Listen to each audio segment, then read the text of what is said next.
सभी को प्रणाम। हम पढ़ रहे हैं जन्म शताब्दी पुस्तक माला 38 कर्मकांड में व्यक्तित्व निर्माण का शिक्षण।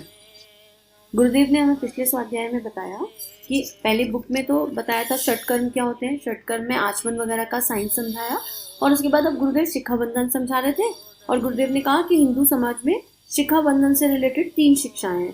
पहली शिक्षा क्या है? पहली है आध्यात्मिकता का अंकुश, हमें स्मरण रहे कि हमको एक मर्यादित जीवन जीना है।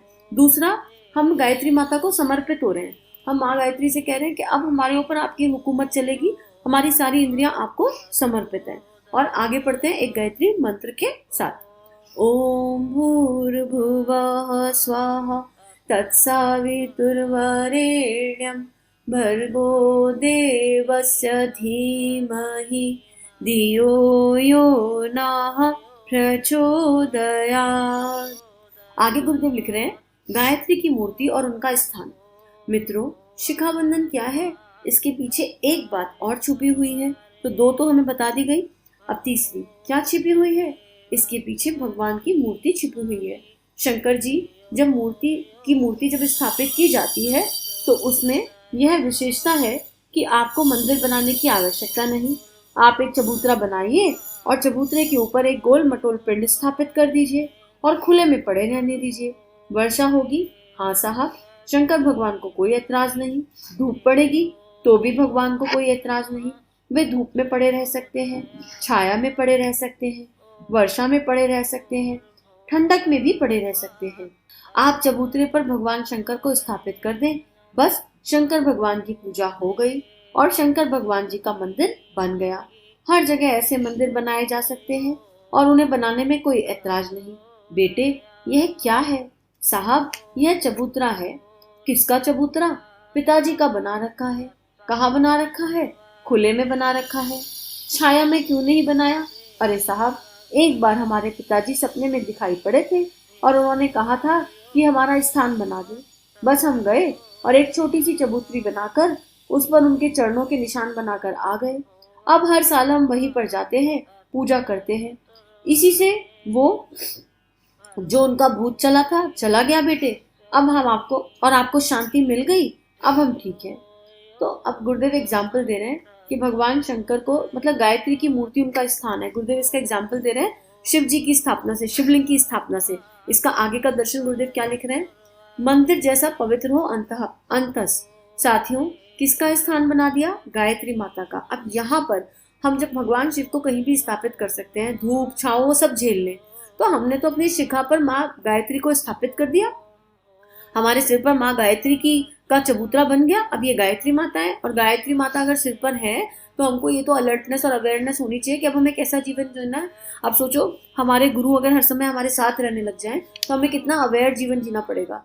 या घर में जब दामाद आता है या घर में जब कोई गेस्ट आते हैं तो कैसे घर के लोग डिसिप्लिन, ऑर्गेनाइज, या घर में कोई बॉस आ रहा हो, ऑफिसर आ रहा हो, तो हम कैसे हो जाते हैं? आपके बॉस, आपके ऑफिसर या जिनका आप सम्मान करते हो बहुत ज्यादा, जिनसे आप बहुत प्रेम रखते हो, वो अगर आपके साथ रहना शुरू कर दे तो फिर एक उस टाइम के लिए एक लाइफ रूटीन में एक परिवर्तन होगा, एक अलर्टनेस, एक अवेयरनेस होगी कि नहीं होगी? तो हमने गायत्री माता को अपने शिखा स्थान पर गुरु कृपा से बैठा लिया, गुरुदेव ने बैठा दिया, तो एक अलर्टनेस, अवेयरनेस हमारे अंदर होनी चाहिए कि नहीं होनी चाहिए? कि अरे मेरे चबूतरे पर, मेरे शिखा रूपी चबूतरे पर गायत्री माता है और गायत्री माता के प्राण से अब मेरा प्राण जुड़ गया है, तो मेरी क्या जिम्मेदारी है, क्या नैतिक जिम्मेदारी है जीवन की? तो यही बात गुरुदेव बता रहे हैं। गुरुदेव आगे लिख रहे हैं, इस चबूतरे पर मूर्ति रख ले। बेटे, तुझे क्या बताऊं किसकी रख ले? भले से लोहे की रख ले। महाराज जी, मैं तो रात को सोऊंगा, मेरे तो ऊपर गिर पड़ेगी। हाँ बेटे, लोहे की होगी तो गिर पड़ेगी। किसको रखेगा? इस पर महाराज की पत्थर की रख लूं? नहीं बेटे, अगर टोपी पहनेगा तो दिक्कत आ जाएगी। अब गुरुदेव बता रहे हैं, चुटकी ले रहे हैं कि भैया कोई मूर्ति की स्थापना ऐसे लोहे की, पत्थर की मूर्ति की स्थापना करोगे क्या सिर पर, शिखा स्थान पर? तो गुरुदेव उसके बारे में हंसते हुए बता रहे हैं कि हमको भावनाओं से गायत्री की शिक्षाओं की स्थापना करनी है। तो आगे लिख रहे हैं, अब तू कोई भी मूर्ति बना ले, कोई भी मूर्ति रखवा ले, रखवाली भी तुझे करनी पड़ेगी और वो गिर भी सकती है। तो चल, मैं तुझे ऐसी चीज बता देता हूँ कि मूर्ति भी बनी रहे, गिरे भी नहीं और तुझे रखवाली भी ना करनी पड़े और बनी बनाई रखी भी रहे। अरे गुरुजी, ऐसी मूर्ति कैसे बनेगी? बेटे, तू बालों की गायत्री की मूर्ति बना दे। बस यह बालों की शिखा के रूप में जो गायत्री माता की मूर्ति है उसी के स्थान पर स्थापित हो गई। तो जो शिखा प्रतीक है वो किसका है? माँ गायत्री का प्रतीक है शिखा। अगर हम शिखा नहीं भी रख सकते तो हम भाव से तो मान सकते हैं ना कि शिखा तो है ही ना ऊपर, तो हम वो स्थान तो सबके पास है ना। तो हमें एक रिमाइंडर खुद को देना है कि हम गायत्री माता के बच्चे हैं, हम उस गुरु शक्ति के बच्चे हैं जिसने गायत्री को पूजा है, गायत्री का अपने जीवन पर एक्सपेरिमेंट किया और हमारे लिए उस गायत्री को छोड़ कर गए। तो हमारे शिखा स्थान पर गायत्री माता की मूर्ति स्थापित हो चुकी है। अगर हम गायत्री साधना कर रहे हैं किसी भी गुरु के सानिध्य में, तो हम गायत्री माता की मूर्ति को अपने शिखा स्थान पर स्थापित कर चुके हैं। अब यह भगवान का स्थान है, और जब ये शिखा भगवान का स्थान है तो क्या मेरा पूरा शरीर भगवान का स्थान नहीं है? फिर मेरा एक एक भाव, एक एक विचार भगवान का स्थान नहीं होना चाहिए? और फिर इस मंदिर को हमें पवित्र रखना चाहिए, दिव्य रखना चाहिए। और हमारे अंदर का वातावरण कैसे होना चाहिए? जैसा हम मंदिर का वातावरण चाहते हैं। अब तो हमारे ऊपर एक जीता जागता मंदिर है, तो मंदिर में कोई अनाचार नहीं होता, मंदिर में कोई दुर्व्यवहार नहीं होता। हमारी क्या अपेक्षा है एक मंदिर से? हमें कैसा मंदिर ढूंढते हैं? बस अब हमारे ऊपर शिखा पर गायत्री माता की स्थापना हो गई तो हमारा गुण कर्म स्वभाव, हमारा स्थूल सूक्ष्म कारण शरीर पूरी तरह समर्पित हो जाए और एक मंदिर हमारे भीतर ही एक चलता फिरता मंदिर स्थापित हो जाए। और यही एक सतत भाव है। गुरुदेव आगे लिख रहे हैं, मंदिर में कोई शीर चीता आता है, मंदिर में कोई सिगरेट पीता है, मंदिर में कोई सिगरेट पीता है साहब, हमको सिगरेट पीने की आदत है बेटे, तो मंदिर के बाहर जाकर पी। ऐसा क्या गंदा लड़का है जो मंदिर में भगवान जी के ऊपर धुआं फेंकता है? मत पीना ठाकुर जी के सामने, नहीं तो ठाकुर जी नाराज हो जाएंगे। अच्छा गुरु जी, वहां नहीं पीऊंगा। अब वहां तो नहीं पियेंगे, लेकिन यहाँ तो शिखा स्थान पर माँ गायत्री है, पूरी चेतना में माँ गायत्री है, तो यहाँ कहाँ जाके कहाँ छुपोगे? फिर हर जगह तो भगवान की स्थापना हो गई, तो छुपने के लिए कोई स्थान बचा क्या? कोई भी ऐप करने के लिए, कोई भी व्यसन करने के लिए, किसी भी छोटी सोच के लिए, किसी भी छोटे विचार के लिए अब जो स्थान बचा ही नहीं। तो गुरुदेव यही कह रहे हैं, अब हर समय यह मानकर चलना है कि यह मंदिर है और यहाँ मंदिर है तो यहाँ बुराई पैदा नहीं करनी।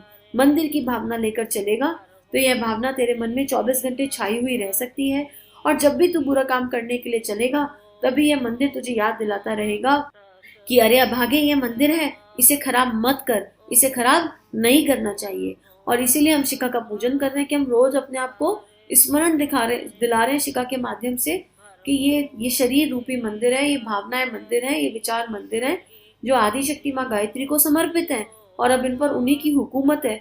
तो हमको ऐसा कोई काम नहीं करना जो करने योग्य ना हो, और हम सबको पता है कि कौन कौन से काम करने योग्य नहीं है। इतनी विवेकशीलता सभी में जागृत है। आगे गुरुदेव लिख रहे हैं, शिखा पूजन इसलिए मित्रों, यह अंकुश आपको याद दिला सकता है कि तू गलत रास्ते पर जाएगा तो पिटेगा। हाथी ने गलत काम किया तो महावत ने उसे एक अंकुश चुबो दिया और हाथी सही रास्ते पर चलने लगा। आपके सिर पर यह गायत्री माता का अंकुश लगा हुआ है और यह झंडा फहर रहा है। झंडे की लाज, झंडे की शान न जाने पाए, चाहे जान भले ही चले जाए। इसलिए मित्रों, इसकी शान मत जाने देना। इस किले पर झंडा फहरा रहा है, यह शान और यह आदर्शवादिता आपके भीतर बनी रहे और आप इसका ध्यान बनाए रखें। आपको इसको आप बार बार भूल जाते हैं, इसलिए आपको शिखा वंदन, शिखा पूजन हम पहले कराते हैं। इन भावनाओं की कीमत को समझिए, इन भावनाओं की वक़्त को समझिए, इन भावनाओं की इज्जत को समझिए। आप इन भावनाओं को इज्जत नहीं देंगे तो मैं समझूंगा कि आप अध्यात्म को नहीं समझ रहे। अब गुरुदेव यहाँ कह रहे हैं कि कर्म कांड के स्तर पर रुको मत। अगर शिखा बंधन है तो भावना करो। आपने जब जल हाथ में लिया, आचमन हाथ में लिया और उसे शिखा पर स्पर्श कराया, तो सोचो आप माँ गायत्री के चरण छू रहे हो। कितने सौभाग्यशाली हैं हम कि स्वयं माँ गायत्री को हमारे शिखा स्थान पर स्थापित कर दिया गया है। और माँ गायत्री की शिक्षाओं को याद करो, गुरु की दी हुई शिक्षाओं को याद करो कि हमें कैसा जीवन जीना चाहिए, कौन सा जीवन है जो जीने योग्य है। ये शरीर भगवान का मंदिर बन रहा है कि नहीं बन रहा, हमारा डिसिप्लिन, हमारा रूटीन, हमारी भावनाएं उस स्तर पर परिष्कृत हो रही हैं कि नहीं हो रही। पर ऐसा ना हो कि हाथ में आचमन लिया, शिखा पे रखा और मन मन में किसी को गाली दे रहे हैं। तो अरे फिर कहाँ हुआ? मंदिर में जो ना करने योग्य काम है वो तो हमने शिखा के स्थान पर ही कर दिए। तो कर्म कांड को भावनाओं के साथ जोड़कर जब तक नहीं करेंगे वो मात्र एक क्रिया रह जाएगा। तो क्रिया के रूप में नहीं, अपनी भावनाओं के परिष्कार के रूप में एक एक स्टेप को फॉलो करना है। और अब गुरुदेव ने हमें शिखा आचमन के बाद शिखा बंधन का पूरा साइंस यहाँ पर समझा दिया है। तो आज के लिए इतना ही स्वाध्याय। हम सभी का जीवन गुरु शक्ति के दिव्य सूक्ष्म सानिध्य में मंगलमय है। सभी की चेतना को कोटि कोटि नमन वंदन।